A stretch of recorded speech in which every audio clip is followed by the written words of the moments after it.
Excel PU college ಗುರುವಾಯಿನಕೆರೆ, ಕರ್ನಾಟಕದ number 1 PU college. Admissions open now. ಮೊದಲೇ ಆರ್ಥಿಕ ಸಂಕಷ್ಟ ರಾಜ್ಯ ಸರ್ಕಾರಕ್ಕಿದೆ, ಅವರಿಗೆ ಅಗತ್ಯ ಇತ್ತ ಅನ್ನುವಂಥ ಪ್ರಶ್ನೆ ಎದ್ದಿದೆ ಸರಿ. ಇಲ್ಲ, ಅದು ಮುಖ್ಯಮಂತ್ರಿಗಳು ಹಿಂದೆ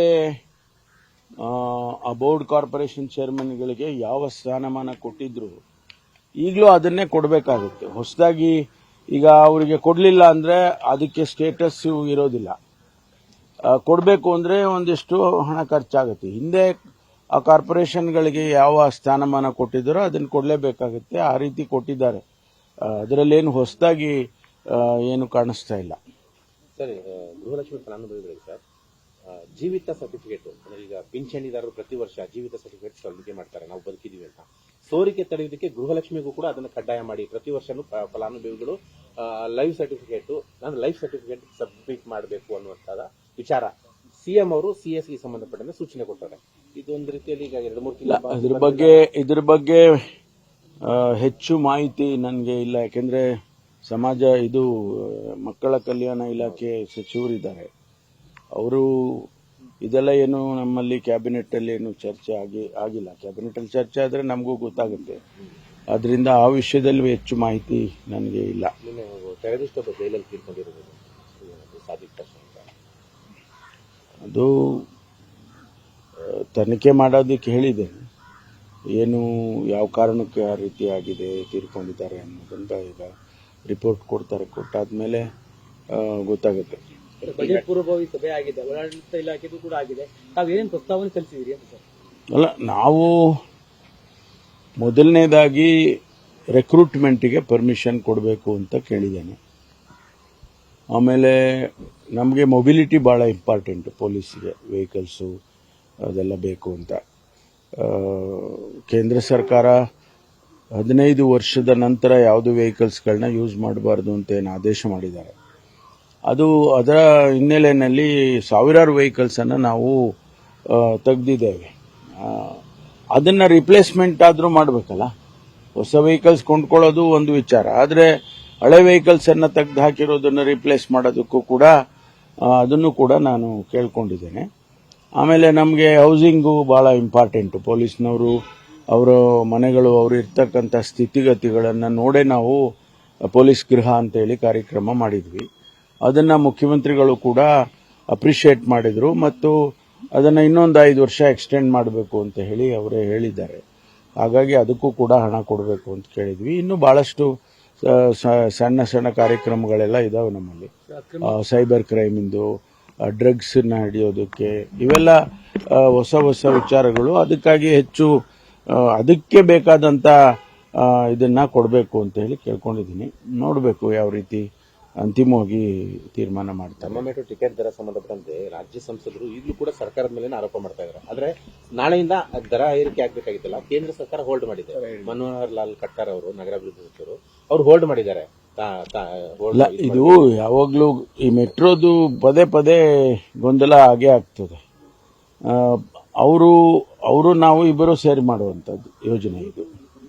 ಅವರು ಕೂಡ ಕನ್ಸಲ್ಟ್ ಮಾಡಲೇಬೇಕಲ್ಲ, ಇನ್ಕ್ರೀಸ್ ಮಾಡೋಕ್ಕಾಗಲಿ ಡಿಕ್ರೀಸ್ ಮಾಡೋಕ್ಕಾಗಲಿ. ಈಗ ಅವರು ಹೋಲ್ಡ್ ಮಾಡಿದ್ದಾರೆ. ಮುಂದೆ ಅದು ಎರಡು ರಾಜ್ಯ ಮತ್ತು ಕೇಂದ್ರ ಎರಡು ಸೇರಿಕೊಂಡು ಅಂತಿಮವಾಗಿ ಏನು ತೀರ್ಮಾನ, ಯಾಕೆಂದ್ರೆ ಅದಕ್ಕೆ ಆಟೋನಮಸ್ ಸ್ಟೇಟಸ್ ಕೊಟ್ಟಿದ್ದಾರೆ. ಅಲ್ಲಿನ CMD ರಾಜ್ಯ ಸರ್ಕಾರವನ್ನ ಕೇಳ್ಕೊಂಡು ಏನು ಮಾಡೋದಿಲ್ಲ. ಅವ್ರ ತೀರ್ಮಾನಗಳನ್ನು, ಅದು ಬೋರ್ಡ್ ಇರೋದ್ರಿಂದ ಅವ್ರ ತೀರ್ಮಾನನ ಮಾಡ್ತಾರೆ. ಯಾಕೆಂದ್ರೆ ನಾನು ಕೂಡ ಒಂದಷ್ಟು ದಿವಸ ಅದರಲ್ಲಿ ಇನ್ಚಾರ್ಜ್ ಆಗಿದ್ದೆ ನನ್ನ ಮೆಟ್ರೋದಲ್ಲಿ ಕೂಡ. ಆದರೆ ಅದನ್ನ ನಾವು ಕೇಳುವಂಥದ್ದು ರಾಜ್ಯ ಸರ್ಕಾರ ನಿಯಂತ್ರಣ ಮಾಡುವಂಥದ್ದು ಕಷ್ಟ ಇರುತ್ತೆ.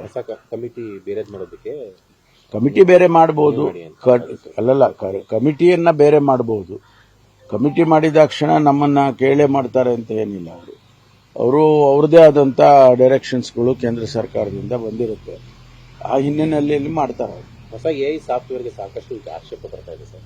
67 ಕೋಟಿ ರೂಪಾಯಿನಲ್ಲಿ ನೀವು ಸೋಷಿಯಲ್ ಮೀಡಿಯಾ ಕಂಟ್ರೋಲ್ ಮಾಡೋಕೆ, ಅಂದ್ರೆ ಯಾರು ದ್ವೇಷ ಮೆಸೇಜು, ತಪ್ಪು ಮೆಸೇಜು, ಇವೆಲ್ಲ ಮೆಸೇಜ್ಗಳನ್ನ ಕಂಟ್ರೋಲ್ ಮಾಡೋಕೆ ಮತ್ತು ನಿಗಾ ಇಡೋದಕ್ಕೆ AI ಸಾಫ್ಟ್ವೇರ್ ಅಗತ್ಯ ಐತೆ ರಾಜ್ಯಕ್ಕೆ? ಟಾರ್ಗೆಟ್ ರಾಜಕಾರಣ ಆರೋಪ. ನೋಡಿ, ಒಂದು ಕಡೆ ಸೈಬರ್ ಕ್ರೈಮ್ ಜಾಸ್ತಿ ಆಗ್ತಾ ಇದೆ, ಸೋಷಿಯಲ್ ಮೀಡಿಯಾ ಎಫೆಕ್ಟ್ ತುಂಬಾ ಜಾಸ್ತಿ ಆಗ್ತಾ ಇದೆ, ಅದರಿಂದ ಅನಾಹುತ ಆಗುತ್ತೆ. ಭಾಳ ಜನ ಅದರಿಂದ ಸತ್ತಿರೋದು ಕೂಡ ನಾವು ಉದಾಹರಣೆ ತಗೋಬಹುದು. ಆಮೇಲೆ ಸಾವಿರಾರು ಕೋಟಿ ರೂಪಾಯಿ ಬಿಸ್ನೆಸ್ಗಳು ಹಾಳಾಗಿದೆ. ಆಮೇಲೆ ಈ ದ್ವೇಷದ ರೀತಿಯಲ್ಲಿ ಟೆರರಿಸ್ಟ್ಗಳು ಇನ್ವಾಲ್ವ್ ಆಗೋ ರೀತಿಯಲ್ಲಿ ಮತ್ತು ಬೇರೆ ಬೇರೆ ಸಮಾಜದ ದೃಷ್ಟಿಯಿಂದ ಇವೆಲ್ಲ ನಡ್ಕೊಂಡು ಬರ್ತಾ ಇದೆ. ಇದನ್ನು ನಿಯಂತ್ರಣ ಮಾಡಬೇಕು ಅಂತ ಒಂದು ಕಡೆ ಹೇಳ್ತಾರೆ. ಜನ ಏನು ಎಕ್ಸ್ಪೆಕ್ಟ್ ಮಾಡ್ತಾರೆ, ಈಗ ನೀವು ಸೈಬರ್ ಕ್ರೈಮ್ನಲ್ಲಿ ಇಷ್ಟೆಲ್ಲ ಆಗ್ತಾ ಇದೆ, ನೀವೇನು ಮಾಡೋದಿಲ್ಲ ಅಂತ ಹೇಳ್ತಾರೆ. ಅದನ್ನು ನಿಯಂತ್ರಣ ಮಾಡೋದಕ್ಕೆ ಆ ಸಾಫ್ಟ್ವೇರ್ಗಳು ಅವೆಲ್ಲ ಅಗತ್ಯ ಇದೆ ಅಲ್ವಾ? ನಾವೇ ಮಾಡಿಕೊಂಡ್ರೆ ಅದು ಬೇರೆ ವಿಚಾರ. ಅದಕ್ಕೆ ಹಣ ಖರ್ಚಾಗ್ತದೆ ಅಂದರೆ ಈಗ ತೆಲಂಗಾಣದಲ್ಲಿ, ಆಂಧ್ರದಲ್ಲಿ ಅಲ್ಲೆಲ್ಲ ಇನ್ನೂ ಹೆಚ್ಚೆಚ್ಚು ಖರ್ಚು ಮಾಡಿದ್ದಾರೆ. ಇನ್ನೂ 200-300 ಕೋಟಿ ರೂಪಾಯಿ ಖರ್ಚು ಮಾಡಿದ್ದಾರೆ. ಅದಕ್ಕೆ ಒಂದು ಪ್ಲಾಟ್ಫಾರ್ಮ್ ರೆಡಿ ಮಾಡ್ಕೋಬೇಕು, ಅದಕ್ಕೆ ಸೈಬರ್ ಸೆಂಟರ್ ಮಾಡ್ಕೋಬೇಕು. ಇವೆಲ್ಲ ಈಗ 1,000 ಕೋಟಿ ತಾವೇ ನೋಡಿದ್ರಿ ಇವತ್ತು ಮಾಧ್ಯಮದಲ್ಲಿ ಕೂಡ ನಮ್ಮ ಮೊಹಂತಿ ಅವರು DG in charge of cyber crime ಅವರು 1,000 ಕೋಟಿದ್ದು ಲೆಕ್ಕ ಹೇಳಿದ್ದಾರೆ. ಹಾಗಿರುವಾಗ ಇದರ ಅಗತ್ಯತೆ ಇದೆಯಾ ಇಲ್ವಾ ಅನ್ನೋದನ್ನ ನಾವುಗಳೇ ಪ್ರಶ್ನೆ ಮಾಡ್ಕೋಬೇಕು. ಒಂದು ಕಡೆ ನಿಯಂತ್ರಣ ಮಾಡ್ಕೋಬೇಕು, ಒಂದು ಕಡೆ ಅದನ್ನ ನಿಲ್ಲಿಸಬೇಕು, ಮಾನಿಟರ್ ಮಾಡಬೇಕು. ಇದೆಲ್ಲಕ್ಕೂ ಒಂದಿಷ್ಟು ಹಣ ಖರ್ಚಾದೇ ಆಗುತ್ತೆ. ಖಾಸಗಿತನಕ್ಕೆ ಧಕ್ಕೆ ಆಗುತ್ತೆ ಅನ್ನೋ ಆರೋಪ ಕೂಡ ಮಾಡ್ತಾ ಇದ್ದಾರೆ. ನೋಡಿ, ಹಂಗೆ ನೋಡಿಕೊಂಡ್ರೆ ಬಹಳಷ್ಟು ಅಂತ ವಿಚಾರಗಳಿದಾವೆ. ಪ್ರೈವಸಿಗೆ ನಾವು ಇಂಟರ್ಫಿಯರ್ ಆಗ್ತೀವಿ ಅನ್ನೋದನ್ನ ಸಾಕಷ್ಟು ಸಾಫ್ಟ್ವೇರ್ಗಳಿರ್ಬೋದು, ಸಾಕಷ್ಟು ಸೈಬರ್ ಫೀಲ್ಡ್ ಅಲ್ಲಿ ಅದಕ್ಕೆ ಅಂತ ಸಾಫ್ಟ್ವೇರ್ಗಳು ಇದಾವೆ. ಅದನ್ನ ನಾವು ನಿಯಂತ್ರಣ ಮಾಡದೆ ಇದನ್ನ ಮಾಡಕ್ ಹೋದ್ರೆ ನಮ್ಗೆ ಎರಡಕ್ಕೂ ತೊಂದರೆ ಆಗುತ್ತಲ್ಲ. ಸರ್, ಯತೀಂದ್ರ ಅವ್ರ ಹೇಳಿಕೆ ಬಗ್ಗೆ ಸರ್, ಸೆಟಲ್ ವಿಚಾರ ಅದು. ಮುಖ್ಯಮಂತ್ರಿಗಳಾಗಿ ಸಿದ್ದರಾಮಯ್ಯ ಅವರು 5 ವರ್ಷ ಮುಂದುವರಿಬೇಕು ಅಂತ ಮೆಸೇಜ್ ಕೊಟ್ಟಿದ್ದಾರೆ ಹೈಕಮಾಂಡ್ ಅವರು ಅಂತ ಹೇಳಿಕೆ. ನೋಡಿ, ಅವರು ವೈಯಕ್ತಿಕವಾಗಿ ಅವ್ರು ಹೇಳಿದ್ದಾರೆ. ನಾವು ಯಾರ ಮೇಲೆ ಡಿಪೆಂಡ್ ಆಗಿದ್ದೀವಿ? ನಾವು ಹೈಕಮಾಂಡ್ ಮೇಲೆ ಡಿಪೆಂಡ್ ಆಗಿದ್ದೀವಿ. ಪದೇ ಪದೇ ನಾವು ಹೇಳ್ತಾನೆ ಇದೀವಿ ಹೈಕಮಾಂಡ್. ಈಗ ನೀವು ಕೇಳ್ತೀರಪ್ಪ, ಒಪ್ಪಂದ ಆಗಿದೆ, ಯಾರು ಹೇಳಿದ್ದು ಒಪ್ಪಂದ ಆಗಿದೆ ಅಂತ? ಅವ್ರು ಏನಾರ ಹೈಕಮಾಂಡ್ ಅವ್ರು ಹೇಳಿದಾರ? ಅಲ್ಲ, ಶಿವಕುಮಾರ್ ಅವ್ರ ಪಾಪ ಅವ್ರ ಅಭಿಪ್ರಾಯ, ಅವ್ರಿಗೆ ಗೊತ್ತಿರೋ ವಿಚಾರ ನಮ್ಗೆ ಗೊತ್ತಿಲ್ಲ.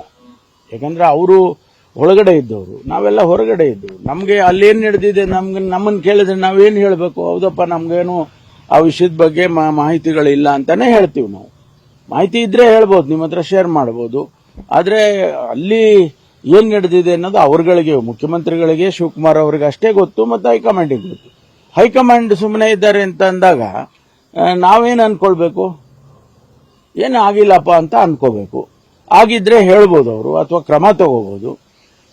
ಈಗ ಅವರು ಅದನ್ನೇನು ಹೇಳದೆ ಹೈಕಮಾಂಡ್ ತೀರ್ಮಾನ ಮಾಡದೆ ನಮ್ಗಳನ್ನು ಕೇಳಿದ್ರೆ ನಾವು ಹೇಳೋ ಸ್ಥಿತಿಯಲ್ಲಿ ಇರೋದಿಲ್ಲ. ಹೈಕಮಾಂಡ್ ನಡೆನೇ ಕಾರಣ ಆಗ್ತೀವಿ ಅಂತ. ಈ ಗೊಂದಲಕ್ಕೆ ಹೈಕಮಾಂಡ್ ನಡೆನೇ ಕಾರಣ ಆಗ್ತೀವಿ ಅಂತ. ಅಲ್ಲ, ಹೈಕಮಾಂಡ್ ಅವ್ರಿಗೆ ಗೊತ್ತಿದೆ ಯಾವಾಗ ಏನ್ ಮಾಡಬೇಕು ಅಂತ ಗೊತ್ತಿದೆ ಅವ್ರಿಗೆ. ಇಂಥ ಸನ್ನಿವೇಶಗಳನ್ನ ಬಹಳಷ್ಟು ನೋಡಿದ್ದಾರೆ ಅವರು. AICCನವರು ಅನೇಕ ರಾಜ್ಯಗಳಲ್ಲಿ ಇಂಥ ಸನ್ನಿವೇಶ ಬಂದಾಗ ಯಾವ ರೀತಿ ಹ್ಯಾಂಡಲ್ ಮಾಡಬೇಕು ಮಾಡ್ತಾರೆ.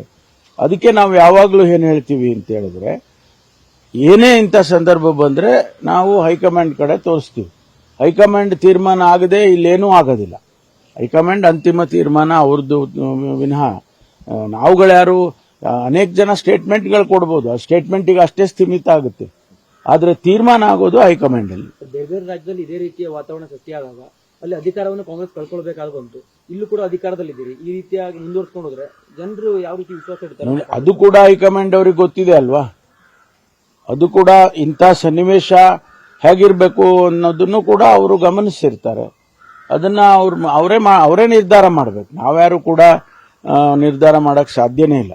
ಒಂದು ಸ್ಪಷ್ಟ ಸಂದೇಶ ಬರೋವರೆಗೂ ಹಿಂಗೆ ಮುಂದುವರಿಯುತ್ತೆ. ಇಲ್ಲ, ಈಗ ಏನಿದೆ ಅಲ್ಲೂ ಅವರು ಗಮನಿಸಿದ್ದಾರೆ. ಗಮನಿಸಿ ಯಾವಾಗ ತೀರ್ಮಾನ ತಗೋಬೇಕು ಅವಾಗ ತಗೊಳ್ತಾರೆ. ಕರೆ ಬರುತ್ತೆ ಅಂತ ಕೂಡ ವೇಟ್ ಮಾಡ್ತಾ ಇದ್ದಾರೆ.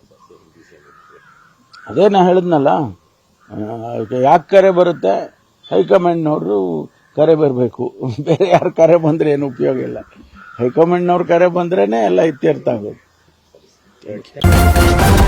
ನ್ಯೂಸ್ ಫಸ್ಟ್, ನಿರ್ಭೀತಿಯಿಂದ ನಿಮ್ಮ ಪರವಾಗಿ.